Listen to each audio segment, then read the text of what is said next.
प्रश्न संख्या 342 मेरे पास जवाब आ गया है। चलिए, और मैं पूछना चाहूंगी इसमें पहला प्रश्न का जवाब दिया है माननीय मंत्री महोदय जी ने कि पंचायत समिति के मद से जितना भी पैसा गया है उसकी हम 1 महीने में जांच करा लेंगे। और मैं आपको बताना चाहूँगी कि जांच आप कराएंगे, लेकिन पहली बात तो जो जांच होती है वो उच्च स्तरीय कमेटी के द्वारा की जाए। और कुछ पंचायतें, 4 पंचायत ऐसी है, सीतोड़, कोली, प्रेमपुरा, बाहड़ मोहनपुर, भावरा, जिसके अंदर या तो पैसे का काम हुआ नहीं या फिर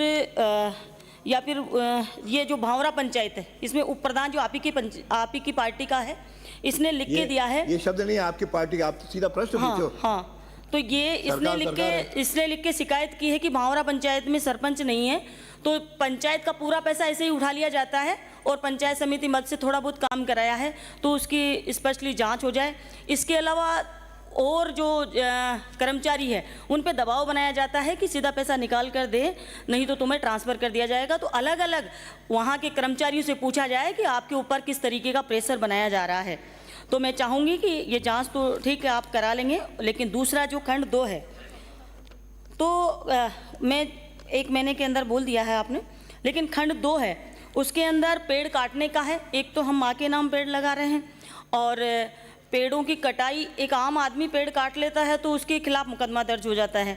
लेकिन मैं आपसे पूछना चाहूँगी अध्यक्ष महोदय के परमिशन से, मंत्री महोदय से, कि 60,000 जमा कराए हैं और 68 पेड़ 68 काटे हैं पंचायत समिति परिसर से, तो वैसे तो बड़ा गबन है, ये छोटा मामला है नहीं, लेकिन उस पर अपन नहीं जाएंगे। लेकिन पहला मेरा पॉइंट ये है कि इसकी ये प्रश्न मेरा ये है कि इसकी परमिशन ली या नहीं ली, और नहीं ली तो उनके खिलाफ मुकदमा दर्ज कराने का विचार रखते हैं क्या आप संबंधित जनप्रतिनिधियों और अधिकारियों के खिलाफ? माननीय अध्यक्ष महोदय, मुझे कुछ पंचायतों की शिकायतें प्राप्त हुई है, जैसे मोरपा, डाबर, सुंदरी, सफीपुरा, ककराला, बाटोदा। इनकी मैं 1 महीने में जांच करा करके जो भी दोषी होगा माननीय अध्यक्ष महोदय, माननीय अध्यक्ष महोदय, ये मैंने प्रश्न पूछा, उत्तर सुनिए। माननीय अध्यक्ष महोदय, मैंने प्रश्न पूछा पंचायत समिति मद का, आप बता रहे हैं विधायक मद का। माननीय सदस्य, आप इसमें मुझे दे दीजिए लेटर, कौन सी शिकायत आई है, सबकी जांच कराऊंगा। आप मुझे बता दीजिए, आप सबकी जांच करा लीजिए, लेकिन मैं चाहती हूँ अगला प्रश्न आपको, यानी जब कोई मंत्री अरे मैं जो सुनो, मैंने जो मंत्री उत्तर दे रहा है उसके बाद आपको और अवसर तो मिलूंगा, आप पूछे तो सही,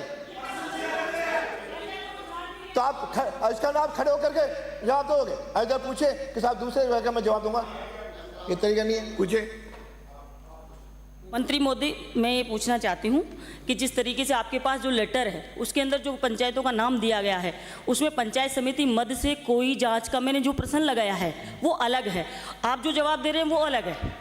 आपका जो जांच आई है वो एमएलए कोटे से कराए हुए कार्यों की आई है, उसकी बेशक जांच करवाइए आप, उसमें बिल्कुल दिक्कत नहीं है। और जो मैं दे रही हूँ वो अलग बात है, वो पंचायत समिति मद की बात है। उसकी बात का जवाब ले रही हूँ कि सबसे ज़्यादा जिन पंचायतों में पैसा दिया गया है, क्या उनकी आप जांच कराएंगे? जांच भी पब्लिक के बीच में, पब्लिक को सूचना करके, ऐसा नहीं कि चुपचाप 2-4 आदमी चले गए ऐसे करके आ गए। और पेड़ों की अनुमति किसी से ली नहीं, और अगर ली है तो आप बता दें, और नहीं ली है तो उसके खिलाफ मुकदमा दर्ज कराएंगे या नहीं कराएंगे? 2 पॉइंट। अरे बैठिए। हाँ माननीय मंत्री। माननीय अध्यक्ष महोदय, मैंने कहा कि मुझे कुछ ग्राम पंचायतों की शिकायत प्राप्त हुई है, इनकी भी जांच कराऊंगा 1 महीने के अंदर, और कोई शिकायत और की लिखित में आएगी तो उनकी भी जांच कराऊंगा, एमएलए कोष भी कराऊंगा, पंचायत से मद से हुआ भी उसकी भी कराऊंगा, जिला परिषद मद से वो उसकी भी कराऊंगा। दूसरा सवाल, माननीय सदस्य ने पूछा है कि पेड़ों की कटाई, ये सच है, इनकी बात सच है कि पेड़ों की कटाई के लिए अनुमति मांगी थी लेकिन मिली नहीं, उसके पहले ही पेड़ों को काट दिया गया। इन्होंने जो पेड़ काटे थे, बम्बूल काटे थे 37, सफ़ेदा काटे थे 9, और इनमें तो नियमों को कोई आपत्ति नहीं, लेकिन इन्होंने सरस के 7 काट दिए, चिरेल के 9 काट दिए, और अलड़ू के 2 काट दिए, शीशम के 1 काट दिए, नीम के 3 काट दिए। मैं सदन को आश्वस्त करना चाहता हूं कि जिन्होंने भी इन पेड़ों को काटा है, जो अधिकारी कर्मचारी इसमें शामिल है उनके खिलाफ कार्रवाई करूंगा और आज ही मैं इसमें शामिल जो लोग हैं उनको निलंबित करता हूं।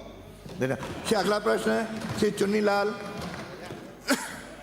प्रश्न संख्या 343। माननीय अध्यक्ष जी, मेरे पास जवाब आ गया है। ठीक, मैं पूछे हुए पूरा प्रश्न पूछो। मैं माननीय मंत्री जी से निवेदन करना चाहता हूं कि केशवराय पाटन जो एक धार्मिक स्थान का मंदिर है, उसमें अभी अभी उस मंदिर की कई पत्थर निकल चुके हैं, मंदिर जीर्ण शीर्ण हो रहा है। उसके बावजूद भी मैं आपसे ये पूछना चाहता अरे हूँ, आपको क्या माननीय मंत्री जी, भाई कोई सदस्य होगा तो सीट पे चिपके मंदिर रहने की कोई गुंबद व्यवस्था से करूंगा।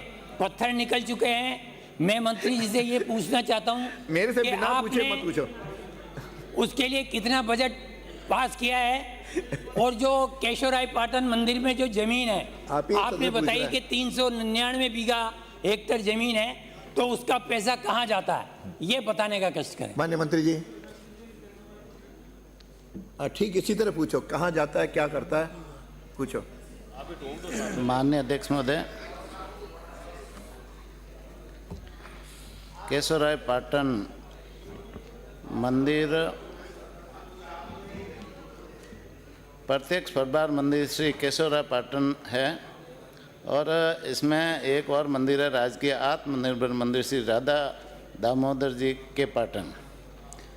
और माननीय सदस्य को बताना चाहूँगा कि केशवराय पाटन में 5 साल में जो आय भेंट और कृषि भूमि से आय हुई वो राज्य कोष में जाती है।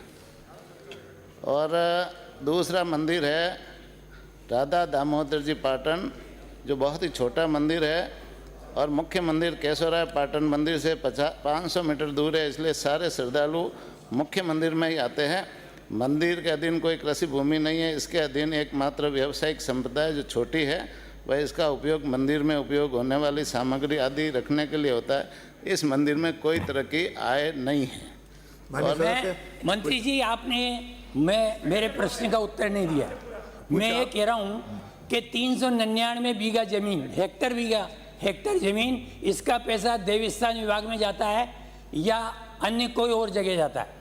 पहला प्रश्न। दूसरा ये है कि कर्णेश्वर मंदिर जो कि बहुत पौराणिक मंदिर है, पांडवों के टाइम का मंदिर है, मैं आपसे ये निवेदन करना चाहता हूँ कि वो मंदिर देवस्थान विभाग के अंडर में है या कोई और संस्था उसको चला रही है, या उसका जो चढ़ावा आता है